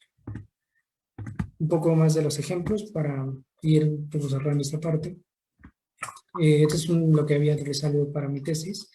Bueno, en este caso los sistemas operativos, bueno, la parte de mi controlador, los sistemas embebidos se encontraba acá. Utilicé el PSOC, que les había comentado hace un momento, el C2250 para implementar la comunicación con un sistema operativo que era el COMTIKI, que enviaba la comunicación a un gateway que finalmente enviaba esa información hacia diferentes plataformas de IoT. Y bueno, utilizaba aquí, era un sistema de monitoreo de pH, y que empleaba un dispositivo bien curioso, que estaba basado en semiconductores, para poder realizar esa obtención de la información. Y finalmente, a través de una adquisición interna, el mismo empezó a utilizar esos módulos analógicos que tenía aquí, y los llevaba hacia Internet. Otro es, bueno, este es un proyecto en el cual también he tenido la oportunidad de participar, y precisamente era la aplicación que había hecho anteriormente, pero en este lado a nivel de una aplicación para monitoreo de pH de agua de cultivo de palta. En este caso lo utilizaban para las paltas. Es un proyecto un poco más, bueno, integrado en varios elementos, porque era una aplicación móvil para reconocimiento de enfermedades y un sistema de monitoreo para la humedad del suelo, la humedad del aire y el pH y la temperatura del agua de río. Este es un proyecto también que ya está terminando, que es un sistema de geolocalización de los guanacos, que fue el desarrollo de un sistema de geolocalización perdón, de estos camellos sudamericanos, con la finalidad de poder hacer un seguimiento de su rutina y del corredor biológico, que es así como lo llaman los especialistas. Y bueno, en este caso lo que se empleaba son un conjunto de sensores para poder determinar la posición. Este dispositivo que realizaba la implementación, tiene el módulo de comunicación para LoRa y realiza la implementación de este conjunto de capas necesarias para conectarlo con LoRaWAN. Y bueno, tiene un gateway, que es un gateway de una marca para este tipo de solución, que es Tecteli, y una plataforma de IT, en este caso era Finspo. Bueno, en este caso tuve la oportunidad de, precisamente lo que les comentaba, de hacer el refactor del programa que utilizaba anteriormente, que es un solo programa, poder organizarlo un poco más en un conjunto de, bueno, de librerías que además puedan ser reutilizables, ¿no?, para otros proyectos. Eh, y bueno, algunas aplicaciones recientes, justo lo he estado trabajando el año pasado, es más, bueno, con esta ola del tema de poder aplicar algunas soluciones para temas de salud. Y bueno, estaba trabajando un poco en monitores de frecuencia respiratoria. En este caso era con unos sensores de unas galgas extensiométricas, perdón, y que comunicaban mediante Bluetooth a una aplicación que podía leer esa información. El otro era un monitor de signos vitales. Igual utilizaba algunos parches cercanos al cuerpo, con la finalidad de poder capturar la información de los sensores y enviarlos a través de, en este caso utilizaba Wi-Fi, hacia una plataforma donde se podía visualizar la información y también organizarlo de acuerdo a pacientes. A pacientes. En los momentos se encuentra en progreso. Tenemos una parte desarrollada, otras falta desarrollar también, pero bueno, en eso vamos. En esta parte, para acabar, quisiera darle un poco de recomendaciones y conclusiones de lo que les he mostrado. Las recomendaciones, primero, es para comenzar a utilizar estos sistemas embebidos, escoger un controlador que sea conocido primero y del cual se tenga información disponible. A veces cuando nos topamos con algo, a menos que sea estrictamente necesario, va a ser un poco complicado si es que no tiene documentación. Por eso, por ejemplo, el Arduino es bastante empleado, ¿no? Hay un montón de gente utilizando. Pero existen otros también, ¿no?, y que también tienen buena documentación. Depende también de la aplicación que se va a realizar. Revisar los componentes que tienen estos dispositivos, protocolos de comunicación, que es muy importante si es que nosotros queremos comunicarlo o llevarlo a Internet, porque es el objetivo. Y las posibilidades de integración con otros sensores o sistemas electrónicos. Utilizar siempre la idea que recomienda el fabricante. Comenzar probando con ejemplos, que es algo que a veces uno tiene que aprenderlo por intuición a veces, pero a veces no todo lo tiene claro. Pero siempre es bueno empezar con los ejemplos que te da el mismo fabricante, que todos, de hecho, te lo dan, incluso mismos hojas de datos, o en páginas web. Y eso sí, a veces no es, a menos nosotros no tenemos una formación como electrónico, no tenemos una formación en desarrollo de software, pero es bueno ir aprendiendo siempre buenas prácticas de cómo programar. Y eso, esa forma, cómo se aprende es con la práctica uno y otro también leyendo código como hacen otros. Por ejemplo, cómo han hecho las librerías que utilizas o cómo hacen otras piezas de software empleando ese mismo lenguaje. Cómo es que ellos lo hacen, de ahí aprenden uno para tratar de mejorar un poco la organización del código que se emplea aquí. Una conclusión es, primero, que los sistemas embebidos en realidad se encuentran en casi todos los dispositivos y es un elemento fundamental en cuanto hablamos de los dispositivos finales para Internet de las cosas. Los microcontroladores se deben escoger de acuerdo a la necesidad y por lo general debe incluir un sistema de comunicación inalámbrica. Existen diferentes arquitecturas y herramientas de software para poder trabajar con estos sistemas embebidos. Normalmente, pero se debe escoger la que más se adapta a las necesidades de la solución. Y es posible desarrollar diferentes aplicaciones de Internet de las cosas, empleando diferentes sistemas embebidos, como se ve mostrado en los ejemplos, ¿no? Bueno, eso es más que todo lo que quería mostrarles ahora. Más bien, si tuvieran alguna consulta o igual, si quisieran consultar algún tema más adicional acerca de ello, igual estamos acá para poder compartir un poco de lo que he podido mostrarles. Gracias. Sí, gracias a ti, Luigi. ¿Alguna consulta que quieran hacer?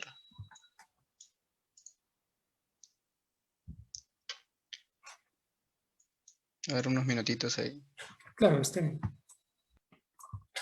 igual, si no se le ocurre una consulta ahora, igual tiene ahí mi correo.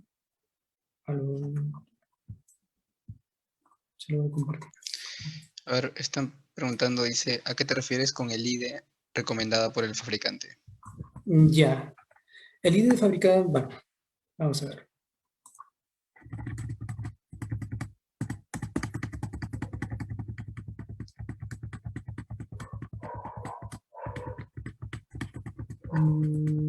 Ya. ¿Este? Vamos a ir por acá, por ejemplo. Ya, en este caso, cada uno de los fabricantes de los microcontroladores, ya sea ST, Texas, Cypress, o el mismo Expressive, o el mismo Arduino, lo que sea, todos ellos, que son los fabricantes de estos microcontroladores, en sus mismas páginas ofrecen las herramientas de software que utilizan o que ellos sugieren emplear para poder utilizar estos microcontroladores, para poder programarlos. El caso, por ejemplo, de Texas Instruments, por ejemplo, al menos lo que tuve la oportunidad de trabajar, que era para la parte de RF en el CC2650, ese tenía un IDE que sería Code Composer. Entonces, la ventaja, por ejemplo, que tiene el Code Composer es de que ya cuenta con ciertos preinstalados en su IDE, con ciertos ejemplos para poder trabajar con ellos y con las librerías que te da el mismo fabricante. En el caso de Cypress, por ejemplo, el PSO 5 tiene el Cypress, el PSO Creator, el PSO Creator se llama. El PSO Creator es el entorno que te da el mismo fabricante, en este caso Cypress, para que puedas trabajarlo, para que puedas programarlo y para que puedas utilizar los componentes que te ofrece internamente el PSO. Es posible, por ejemplo, trabajarlo en el caso de MSP o en el caso del CC2650 en general, trabajarlo con un IDE o incluso sin IDE. Es posible hacerlo, pero es mucho más complejo trabajarlo. Y además, si por ejemplo uno está recién comenzando a ver estos temas, es un poco más complicado, por ejemplo, a cubrir cuáles son los detalles propios de esa implementación de mi controlador. Entonces es bueno, por ejemplo, emplear ya esas recomendaciones que vienen por defecto en el caso de los IDEs. En el caso de STM, por ejemplo, tiene su IDE, que es el STM QBAD. Igual en ese IDE tiene un conjunto de ejemplos, tiene un conjunto de librerías, dependiendo del tipo de microcontrolador que empleen, porque hay una serie de microcontroladores. Y con ellos también tiene incluso una interfaz gráfica para poder configurar algunos de sus componentes internos. Entonces te da todo ese conjunto de facilidades, un conjunto de ventajas, que si lo quisieras hacer de otra manera va a ser un poco más complicado. En el caso de SP32, hay un paso bastante peculiar. El SP32 ofrece un framework que se llama SPIDF.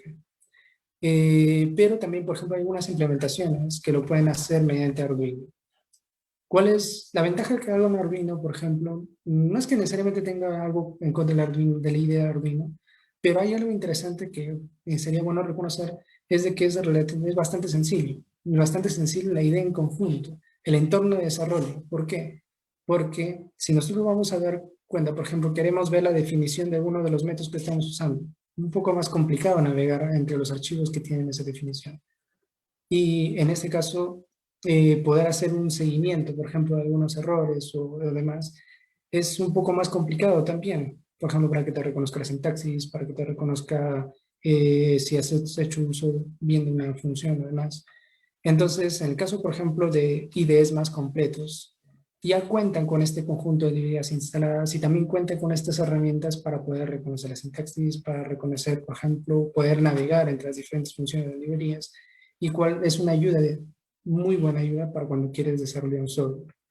Y en este caso, por ejemplo, de trabajar con los frameworks del fabricante, es interesante. En el caso, por ejemplo, del SP32, les comento, porque justo me dio la curiosidad de navegar también dentro. Yo he utilizado el SPIDF y también lo he utilizado por el lado del Arduino. Pero en el caso, por ejemplo, del Arduino hay algo bastante peculiar, porque cuando uno navega en la implementación de las librerías, tiene la curiosidad, navega por GitHub, se mete allí a ver, lo que hacen realmente es de que, nuevamente, el ICP-IDF tiene o sea, es un framework de desarrollo, porque internamente ya implementa ya un sistema operativo que es el FreeRTOS, que es lo que emplea el ILSP-IDF, y el conjunto de librerías que te brinda el fabricante.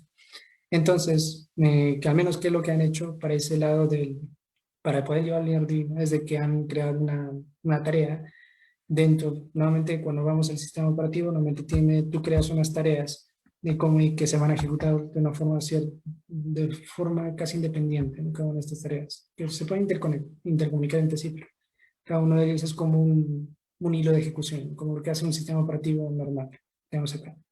Entonces lo que hace es crear una tarea y dentro de esa tarea es donde se ejecuta el main, que es lo que nosotros tenemos en la interfaz del Arduino. Si bien es cierto, es algo bastante directo si queremos hacer alguna aplicación rápida, pero no estamos aprovechando toda la capacidad que te está dando el framework, porque el framework ya está trabajando sobre un sistema operativo que lo ideal sería trabajar, utilizar esas herramientas que es el sistema operativo y no solamente utilizar un task, que es una de esas hilos de ejecución que trae.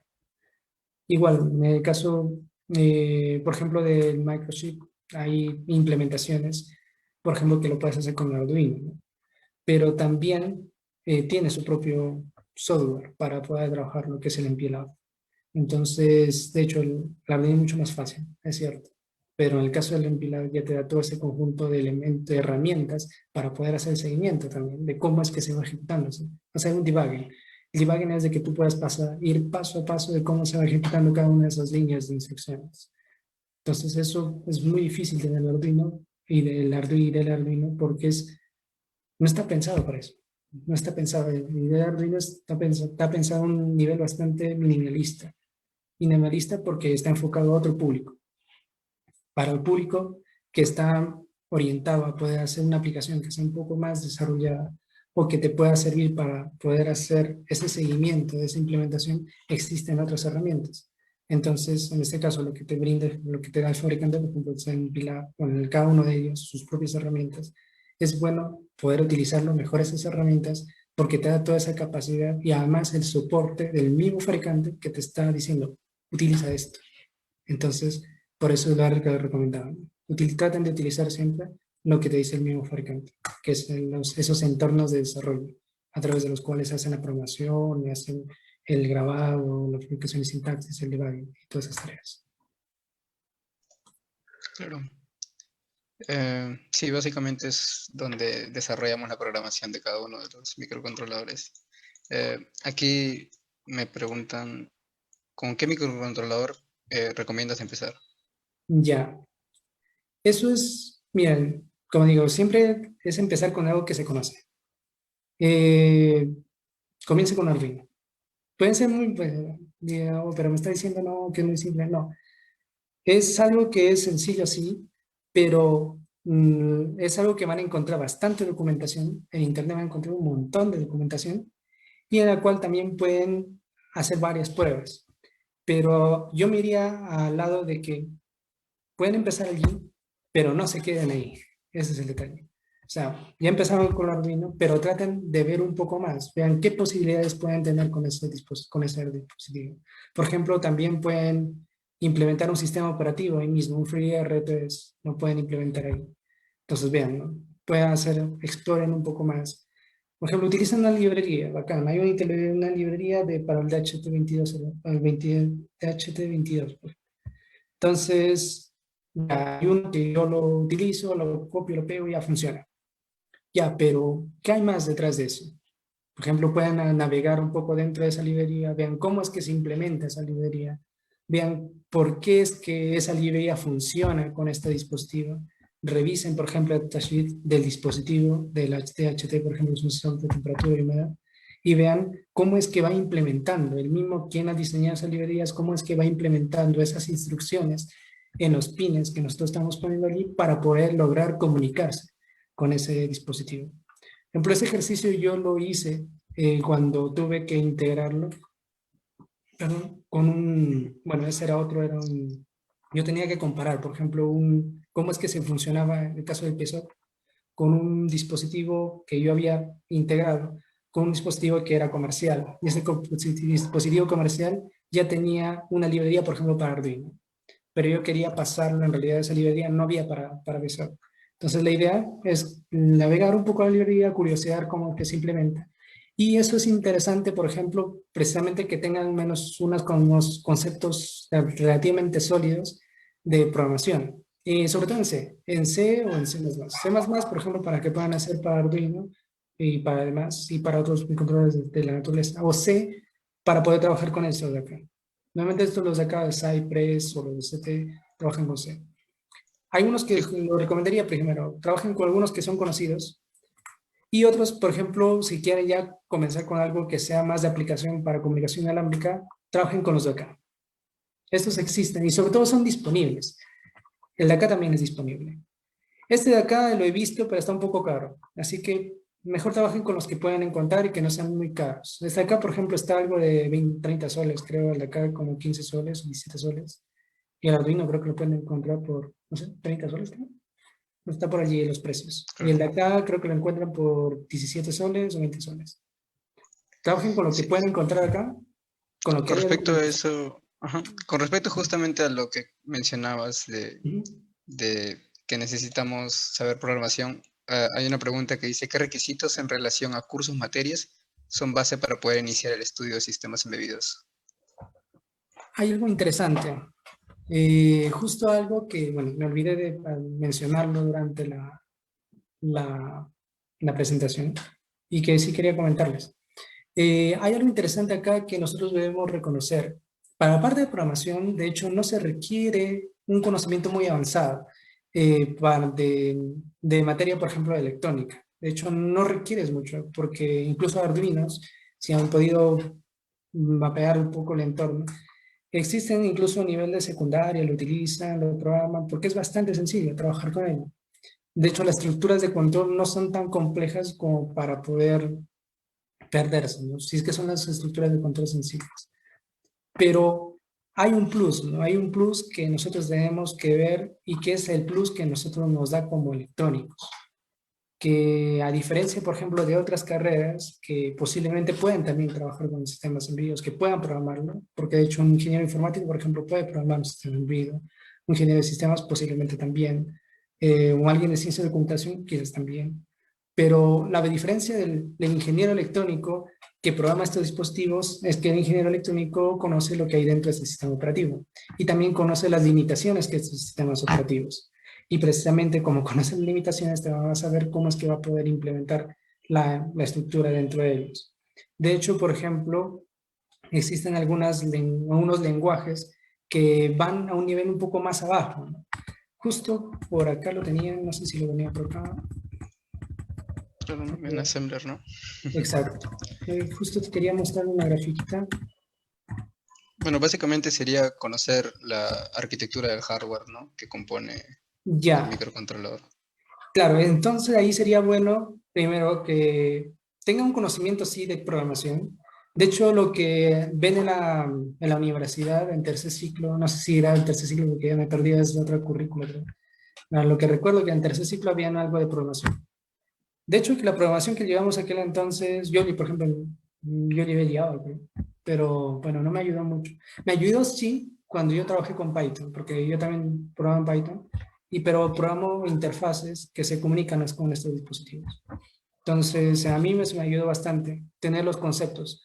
Más allá del mismo lenguaje, por ejemplo, ayuda más los conceptos y conceptos que puedan trasladarlos a la sintaxis. Eso es la parte interesante. Y en el caso de C, más que todo son las estructuras de control que sepan, aparte de las estructuras de flujo de control, también sepan manejar con estructuras, que puedan entender algo de macros y que puedan trabajar con punteros.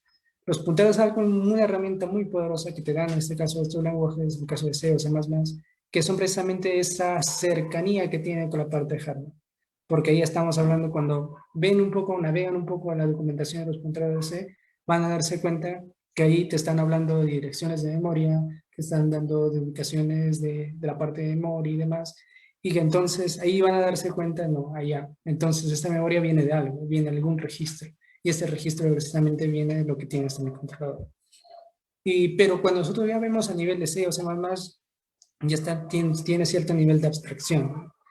Y ahora bien, esa ventaja, como les comentaba, es, por ejemplo, de entender cómo es que se manifiesta esta arquitectura, precisamente viene de poder comprender lo que son los sistemas digitales.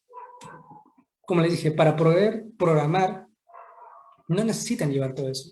Pero para poder entender cómo es que esto funciona al final, cómo es que esa instrucción que ustedes ponen allí se materializa en algo, en un desempeño físico que va a tener este computador, necesitan comprender lo que es un sistema digital.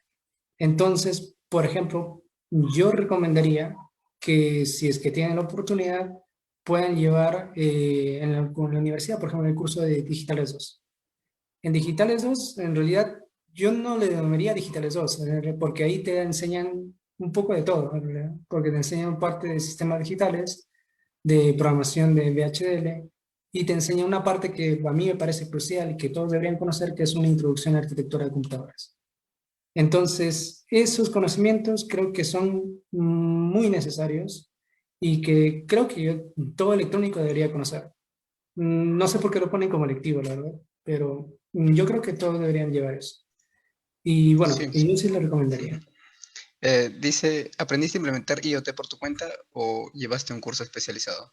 Bien, yo aprendí por necesidad, porque, bueno, cuando yo estaba en Initel, yo necesitaba, bueno, primero que me habían dado el tema de tesis que tenía que ver con algo que yo tenía en ese entonces, estamos hablando hace 5 años atrás, no había tanto al boom de lo que hay IoT ahora. Entonces se consideraba como redes, sensores, nada más. Entonces yo de alguna forma tuve que aprender cómo es que se hacía esta programación y cómo es que podía de alguna forma enviar esta información hacia Internet, ¿no? Yo creo particularmente que estos conceptos sí se pueden aprender de propia cuenta. Y de hecho, creo que una de las particularidades o peculiaridades que tiene la gente de la UNI es de que de alguna forma está acostumbrada a ser autodidacta. Entonces, como le digo, una característica, una cualidad que es muy valiosa, sobre todo cuando quieres aprender nuevas cosas. Y bueno, eso me ayudó a mí para poder aprender todo ello, ¿no? Y de hecho, estar revisando también qué es lo que sale, revisando también nuevos microcontroladores, no quedarse con lo que hay ahora. De hecho, lo que me ayudó bastante a mí es poder explorar la variedad que existe, ¿no? Como les comentaba, yo tuve la suerte de poder explorar diferentes tipos de sistemas embebidos, diferentes microcontroladores, porque en este caso, por ejemplo, implementan ciertas características que no lo tienen todos. Por ejemplo, en la parte de lo que les comentaba de PSOC, que el PSOC tiene módulos analógicos que me servían para mi tesis y que otros módulos, otros microcontroladores no lo tienen. A menos de toda exploración que hice, no había ninguno que tenga algo entre esa parte específica. O la implementación de protocolos de 6LoWPAN, que en este caso este de acá, ¿no? Este módulo. Otros microcontroladores son muy pocos los otros fabricantes que dan y no son tan conocidos. Entonces eso te ayuda también. Y bueno, yo tenía la motivación de mi tesis, ¿no? Entonces yo tenía la fuerza para aprenderlo. Y bueno, y con el mismo trabajo también y la participación de los proyectos que tenía en Intel, también me ayudó para poder explorar nuevas alternativas e ir aprendiendo de a pocos, ¿no? A mí bueno, al menos justamente las estrategias que yo les comentaba, las recomendaciones, es precisamente algo que yo había obtenido de la experiencia, ¿no? La experiencia, por ejemplo, era de que ustedes puedan empezar con algunas cosas que son conocidas y es lo mismo que yo había hecho. Empecé con algo que era conocido y de hecho que yo lo había hecho en la universidad, ¿no? Y revisar, por ejemplo, los componentes, las características que tienen estos dispositivos para poder escoger uno de ellos, utilizar las herramientas que te dan, comenzar empleando los ejemplos. Y de hecho, las aplicaciones que yo hice se basaron en ejemplos, porque los ejemplos te dan una idea de cómo es que está, cómo tienes que programarlo y también te da una idea de la estructura que debe tener el programa, porque a veces a nosotros bueno, se nos da la imaginación, ¿no? Que todo tiene que ser un solo método y ya y murió todo. Y no necesariamente es así, ¿no? Sino que tiene también un orden, una forma de cómo, que son como unas buenas prácticas que el mismo fabricante a través de sus ejemplos te los da. Entonces es bueno acogerlas y aprender de ello. Y bueno, otro también que tuve la oportunidad es de que, como te digo, más que todo con los proyectos, ¿no? De que no es que me hayan enseñado necesariamente, sino que me dio la motivación para aprender. Y bueno, con eso, y que de hecho existe un montón de información en Internet que ahora pueden ir y que pueden explorar a partir de ello. Existen actualmente también cursos de Internet de las Cosas. Como les digo, una ventaja, por ejemplo, que te daría un curso respecto a aprenderlo por tu propia cuenta, es de que el curso de alguna forma te sintetiza todo lo que hay en el espectro y como que te dan ciertas cosas que son las más relevantes, ¿no? O que te van a marcar de alguna forma el camino para poder continuar. Entonces, de alguna forma te ahorra tiempo, en cierta forma. Pero más que todo dependería más de de la visión que tendría cada uno de ellos. Si ustedes tienen la posibilidad, por ejemplo, de pagar un curso, de asistir ahí, normal. Si es gratuito, mejor, porque no tienen que pagarlo. Y bueno, también la parte interesante, por ejemplo, del curso, que al menos yo lo vería, es de que van a encontrarse con otra gente que también está interesada en eso. Entonces, como van a encontrarse con otras personas que también están interesados en aprender de ello, pueden formar una especie de comunidad y poder aprender uno del otro. Y creo que ese aprendizaje, ese intercambio de información, eso ayuda también.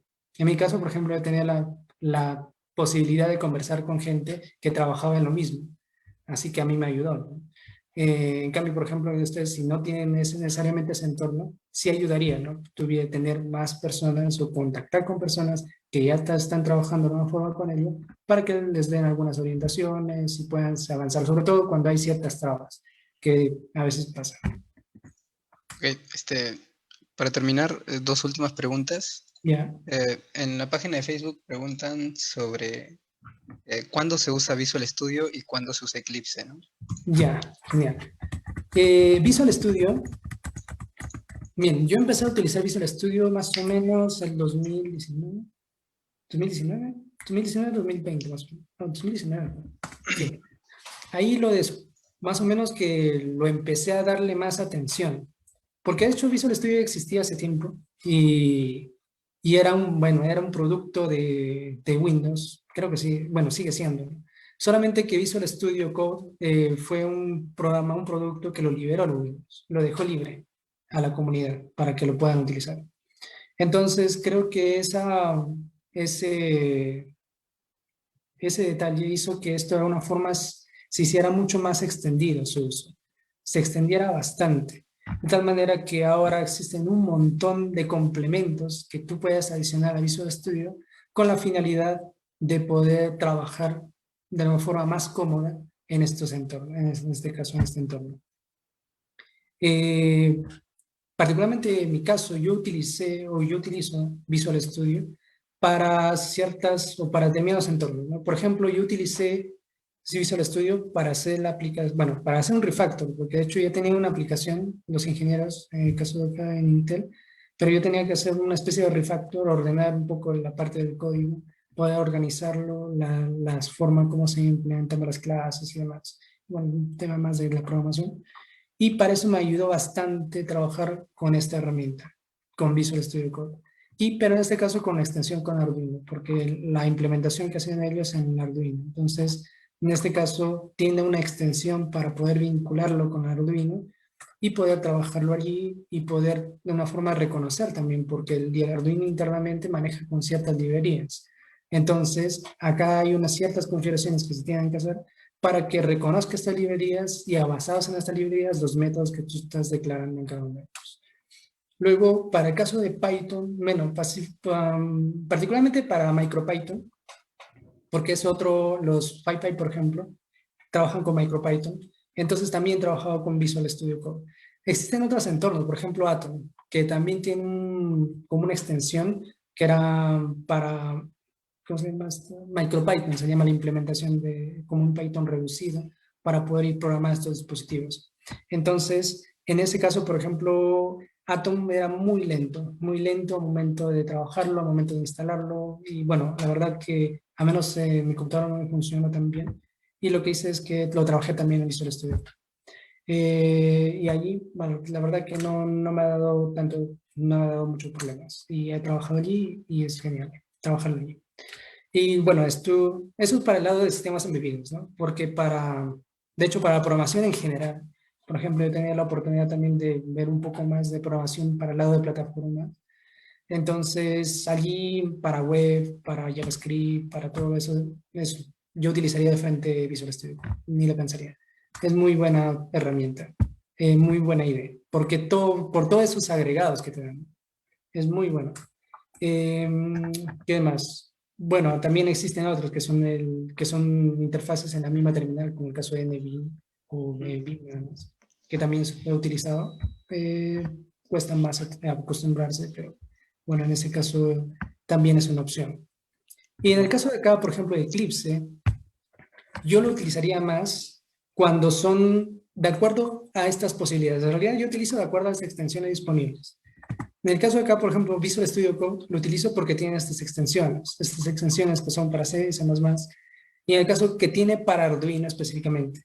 Esto de acá tiene para Arduino, y tiene para MicroPython, que es otro que nosotros utilizamos para programar determinados dispositivos. En el caso de Eclipse, al menos yo no he encontrado que tenga algo para MicroPython, que es una implementación de Python, o que tenga para Arduino. Entonces va a ser muy difícil que emplees Eclipse para esos casos. Entonces, para esos casos, en este en particular, yo lo utilizaba precisamente porque el mismo fabricante, TSP, te decía que el plugin para poder trabajar con su framework, que era SP-IDF, existía para Eclipse. Y de paso que también Eclipse es una forma de código abierto, lo puedes utilizar y todo sin necesidad de pagar licencias y demás. Entonces, bueno, para ese caso en particular, yo he utilizado Eclipse, ¿no? Y es bastante bueno también. Claro, la implementación es diferente. En el caso de Visual Studio Code, creo que está basado en Electron. En este caso está basado en Java. Entonces, el rendimiento posiblemente sea diferente. La forma como se muestre también va a ser diferente. Incluso la forma como hace el debug. Acá, por ejemplo, la ventaja, por ejemplo, de utilizar algunas herramientas que son específicamente orientadas para la parte de sistemas embebidos o microcontroladores, es de que tiene algunas herramientas, por ejemplo, para ver los registros de los mismos, de los que te dan esos microcontroladores. Y cosa que no todos los software te dan. Por ejemplo, hasta no he visto que en el caso de Visual Studio Code tenga. Eso no lo he visto al menos. Pero en este caso, la herramienta que tiene acá sí te lo da. Y obviamente los que te da el mismo fabricante sí lo tienen. En el caso de STM32 lo tiene. El caso de Code Composer, de MPLAB también lo tiene. Entonces, hay que ver más o menos cuáles son las que se adaptan de acuerdo a cada caso, ¿no? Si es, por ejemplo, ya tiene una herramienta propia, normalmente utilizo la que es su herramienta. Si es de STM, utilizo la de acá. Si es para, ¿cómo se llama? Para Texas, el Code Composer. Si es, por ejemplo, en ese caso el SP32, te recomiendo utilizarlo acá. Eso es utilizo el Eclipse. Y si hay otra, por ejemplo, que, bueno, lo que te recomiendo Arduino es utilizar el Arduino. Pero aquí en este caso particular, lo que trato es de buscar algunas que te ofrezcan más ventajas de lo que no te da normalmente el Arduino. Entonces ahí es donde aparecen estas otras herramientas del espectro, que en este caso es un editor de código general, pero que con esta extensión en particular ya te dan ciertas ventajas que no lo podrías encontrar en el IDE normal, que es el Arduino. Entonces ahí en esos casos, por ejemplo, utilizaría el estudio.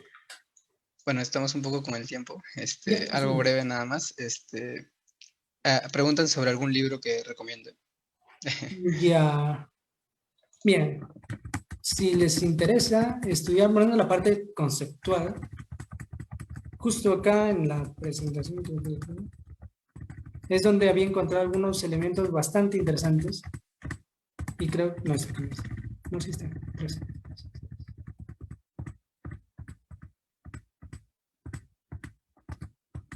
el de acá. Se le llama Embedded System Design.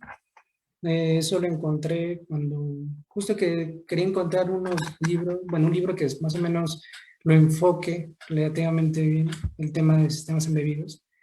Y la parte interesante acá es de que le da más, o sea, le da un poco más de visión a nivel global, ¿no? ¿Cuáles son los elementos que tiene? O sea, los elementos tanto a nivel de hardware para poder subirlo en la parte de software. Otro elemento, otro libro interesante que yo lo veo, a menos para entender, sobre todo los fundamentos, porque al final la parte de programación se pueden encontrar en las mismas documentaciones de los fabricantes, pero la parte del concepto de cómo es que se va organizando, por ejemplo, la arquitectura de estas computadoras, hay un libro interesante que lo utilizan, justo en digitales lo utilizan, que es el Patterson and Genesis, que es a Computer System Architecture, creo que se llama el libro. No lo tengo acá el nombre, aquí está. No, este no es. ¿Dónde está? Bueno, la verdad se me ha perdido el nombre. Pensé que lo tenía en una de estas láminas. Pero es de Patterson en Genesis. Y este libro es de, bueno, creo que son profesores de la Universidad de Stanford. Y lo explica bastante bien. Y creo que es el libro que emplean en, bueno, cuando yo llevé Digitales 2 lo empleaba el profesor. Y es bastante bueno, porque también te da esa perspectiva, ¿no? Claro que para poder entenderlo, también tiene que tener un concepto relativamente sólido de sistemas digitales, porque si no, va a ser un poquito, se vamos a perder un poquito. O de arquitectura de computadoras también de Morris Mano, es bueno para poder entender la arquitectura de computadoras. Y bueno, para programar, de hecho, ya hay un montón de libros. Si ustedes buscan en internet, hay libros para programación, para el cabo de los microcontroladores, para PIC, hay libros también. O para programación de ST, en la misma documentación. Y también siempre, como digo, empiezan de los ejemplos. Una vez que ya tienen cierta noción de cómo es que trabajar, o sea, hacer su programita en C, en computadora, ya pueden irse a los ejemplos. Y ahí prueben los ejemplos, vean cómo funciona el ejemplo y poco a poco vayan agregando nuevas funciones, modificando y agregando nuevas funciones.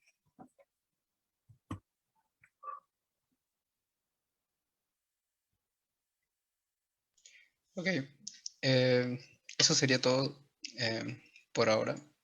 Okay. Bueno, si están interesados en este tema, también estamos tocando un poco esos temas, más que todo ahorita mismo en la página de Facebook podrían tener contacto con nosotros. Eh, el ingeniero Luigi, gracias por su tiempo, No, por, esa es la por invitación. toda esta presentación tan interesante, la verdad.